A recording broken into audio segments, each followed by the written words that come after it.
नमस्कार, मैं हूं प्रियतम और आप देख रहे हैं द राइवल वर्ल्ड। दोस्तों, आज जब मैं दोपहर को अपने फेसबुक पे स्क्रॉल डाउन कर रहा था, उसी दरमियान मैंने एक न्यूज़ पढ़ी। उस न्यूज़ में ये था कि हैदराबाद के एक इंजीनियरिंग के फाइनल ईयर के स्टूडेंट, जिसका नाम है सी धीना, उसने अपने छत के टेरेस पे चढ़ के छलांग लगा दी और अपने जीवन को समाप्त कर डाला। ये न्यूज़ पढ़ के मुझे बहुत ही मेरा मन विचलित हो गया कि ऐसा आखिर उसने क्यों किया। उस न्यूज़ में आगे जो मैंने पढ़ा, उसके हिसाब से उसमें ये लिखा हुआ था कि वो जो लड़का है या फिर वो जो लड़का था, वो एक यूट्यूब चैनल का ओनर भी था, जिसपे उसके चैनल पे तकरीबन 23,000 के आसपास सब्सक्राइबर थे। और उसका जो चैनल था वो एक गेमिंग चैनल था और उसने अपने चैनल पे तकरीबन 8 से 850 तक के वीडियो डाले थे। और उसका जो व्यूअरशिप था, जैसा कि उसने अपने सुसाइडल नोट में वर्णन किया है कि उसका जो व्यूअरशिप था बहुत ही धीरे धीरे डाउन हो रहा था। उसके सब्सक्राइबर जो थे धीरे धीरे कम रहे थे। उसके सब्सक्राइबर काउंट धीरे धीरे डाउन हो रहे थे। उसको जो व्यूअरशिप जो मिलना चाहिए, या फिर आप यूँ कहें कि पब्लिक से जो उसको अप्रूवल मिलना चाहिए था, वो अटेंशन मिल नहीं पा रहा था, जिसके चलते वो मेंटली डिप्रेस हो गया। और भी डिप्रेशन के और भी कारण हो सकते हैं, और वो खुद को लोनली फील कर रहा था। तो मेरे हिसाब से मेन जो वजह है वो यही है कि लोग उसके वीडियो को पसंद नहीं कर रहे थे, या फिर जो भी है उसके अगर पसंद करते तो उसके वीडियो पे व्यूज ज़रूर आते। तो ये सब वजह है जिसके चलते वो मेंटली डिप्रेस था और वो बिल्कुल अकेला फील कर रहा था। उसमें मेन वजह ये भी बताया जा रहा है कि वो lonely, he was feeling lonely. उसके पिताजी जो हैं वो रेलवे से बिलोंग करते हैं, रेलवे में वर्क करते हैं। उसकी माँ भी शायद वर्किंग वुमेन है उस न्यूज़ के हिसाब से। तो वो खुद को बहुत ही अकेला फील कर रहा था। रही बात उसके व्यूअरशिप की, उसका जो चैनल था वो भी कुछ अच्छा खासा ग्रो नहीं कर रहा था। तो मेरे हिसाब से उसका चैनल का जो स्टेटस था अभी 23,000 मायने रखता है। ख़ास करके अभी तो मैं तो एक बहुत ही मामूली सा एक यूट्यूबर हूँ, तो उस हिसाब से तो मुझे भी डिप्रेस हो जाना चाहिए। तो मेरा कहने का मतलब है, आज के जो टॉपिक, आज का जो वीडियो है, इसका मेन जो टॉपिक है, अगर डिप्रेस होते हैं, और डिप्रेशन जो होता है हमारे लाइफ का पार्ट एंड पार्सल होता है, अभिन्न अंग होता है। हम सब कभी न कभी अपने लाइफ में किसी न किसी पर्टिकुलर टाइम में डिप्रेस ज़रूर होते हैं। तो हमें आना चाहिए कि उस डिप्रेशन को कैसे टैकल किया जाए, उससे कैसे निपटा जाए। तो मैं अपनी पर्सनल बात बता रहा हूँ कि जब मैं डिप्रेस होता हूँ तो मुझे जिस काम को करने में मज़ा आता है मैं वही काम करता हूँ। और जैसा कि अगर आप मुझे जानते होंगे तो मुझे बाइक राइड करना बहुत अच्छा लगता है। तो उस कंडीशन में जब मैं मेंटली थोड़ा डिप्रेस होता हूँ, जब मैं नेगेटिव थाट्स से चारों तरफ से घिर जाता हूँ, तो उस कंडीशन में उसको मैनेज करने के लिए, उसको हैंडल करने के लिए मैं निकल जाता हूँ एक लंबी राइड पे। और क्योंकि मुझे पता है कि जब मैं लंबी राइड पे निकलूँगा तो मेरा उस पर्टिकुलर टाइम के लिए 2 घंटे, 4 घंटे, 5 घंटे, या फिर जितनी घंटे की राइड मैं करता हूँ, उस पर्टिकुलर समय में मेरा जो माइंड होता है बिल्कुल राइडिंग पे कंसंट्रेट होता है। और उतना देर कंसंट्रेट रहने के बाद मुझे जो मेरा जो डिप्रेशन होता है लगभग उसे मैं भुला चुका होता हूँ। या फिर अगर पूरी तरीके से नहीं भी भूल पाता हूँ तो 50 या फिर 60% वो डिप्रेशन कम की जरूर रहता है।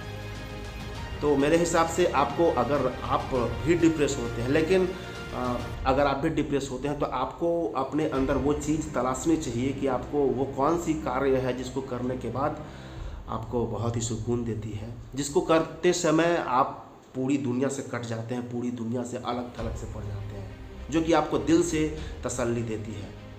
लेकिन कहीं से भी अगर आप डिप्रेस होते हैं, अकेलापन फील कर रहे हैं, तो अपने दोस्तों से बात कीजिए या फिर वो कार्य कीजिए, अपने पेरेंट्स से बात कीजिए। रही बात उस स्टूडेंट की जिसने अपनी लाइफ को ख़त्म किया, तो उस कंडीशन में अपने फ्रेंड्स या फिर और भी आपके अगल बगल के जो लोग हैं, या फिर अगर आपको बुक्स पढ़ना पसंद है तो वही काम कर लीजिए। मेरा कहने का मतलब है कि आप उस काम को सर्च कीजिए इनफैक्ट आपको पता भी होगा कि हमको इस काम करने में मज़ा आता है। तो भगवान श्री कृष्ण ने अर्जुन को उपदेश देते हुए गीता में कहा था कि फल की चिंता मत कर और कर्म किए जा। तो उन्होंने बहुत ही प्यारी सी बात कही है और बहुत ही लाभप्रद भी है। इनफैक्ट हम में से बहुत से लोग ऐसे भी होते हैं जो कि फल को अपने माइंड में, मतलब परिणाम को अपने माइंड में रख करके कार्य करते हैं, जो कि मेरे हिसाब से बहुत ही दुखदायी होगा आगे चल करके। क्योंकि अगर उपर्युक्त आपका जो इच्छित फल है, आपका इच्छित परिणाम अगर आपको नहीं मिलेगा तो वो आपके लिए कष्टप्रद ही होगा। तो आप या फिर ये चीज़ मैं भी खुद को कहता हूँ कि बस कर्म किए जा, फल की चिंता मत कर। मैं भी कुछ, अगर मेरा जो चैनल है यूट्यूब, तो मैं भी इस पर कुछ ज़्यादा कर नहीं पाया। वजह चाहे जो भी हो, वजह ये भी हो सकता है और ये है, मैं मानता हूँ कि मैं अपने चैनल पे, अपने यूट्यूब चैनल पे कंटिन्यू नहीं रहता हूँ, क्योंकि मुझे और भी बहुत सारे कार्य हैं। बट मैं अपने कार्य से संतुष्ट हूँ, सेटिस्फाइड हूँ, भले इसका परिणाम जो भी हो, लेकिन मुझे जो करना है वो मैं करता हूँ। हाँ, और भी बात है, मैंने एक पुस्तक पढ़ी थी, द अल्केमिस्ट, एक नॉवेल है, बहुत ही मोटिवेशनल बुक है और मैं सजेस्ट करूँगा कि आप भी उसे पढ़िए। और द अल्केमिस्ट जो बुक है उसके राइटर हैं पाउलो कोएल्हो, एक ब्राज़ीलियन राइटर। उन्होंने उसमें एक बात कही है कि ज़िंदगी का मतलब ही होता है 7 बार गिरना। Life is all about to fall down for 7 times and to get up for 8 times. यानी कि कहने का मतलब है कि ज़िंदगी का मतलब होता है 7 बार गिरना, और 7 बार गिरने के बाद भी उतनी ही ताकत और उत्साह, उतने जोश, उतने मोटिवेशन, उतने सेल्फ कॉन्फिडेंस के साथ 8वें बार उठ जाना। ये होता है लाइफ का मतलब। हम सभी के लाइफ में अप्स एंड डाउन्स, उतार चढ़ाव आते रहते हैं, लेकिन इसका मतलब ये नहीं कि हम इतना बड़ा कदम उठा लें और अपनी लाइफ को ही समाप्त कर दें। ऐसा कदापि न करें।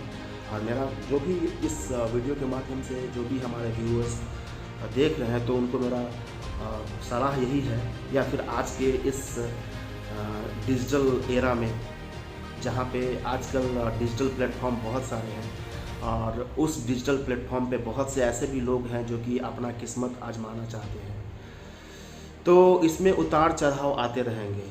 कभी कभी आपको नेगेटिव कमेंट्स भी पढ़ने को मिलेंगे, लेकिन इसका मतलब ये नहीं कि आप खुद को डिमोटिवेट फील करो, ठीक है। और नेगेटिव कमेंट्स जो होते हैं कभी कभी आपको ऊर्जा भी देते हैं, आपको सीखने का मौका भी देते हैं, तो उसको पॉजिटिवली वे में हमें लेना है। तो अगर आप भी इस डिजिटल प्लेटफॉर्म पे अपना किस्मत आजमा रहे हैं, तो डिमोटिवेट नहीं होना है, बस लगे रहना है और उतनी ही एनर्जी से, उतने ही उत्साह से कार्य करते रहना है, फल की चिंता किए बगैर। सफलता तो आपको मिलेगी ही मिलेगी। आज की वीडियो में बस इतना ही। तब तक के लिए टेक केयर, बाय बाय, जय हिंद, जय भारत।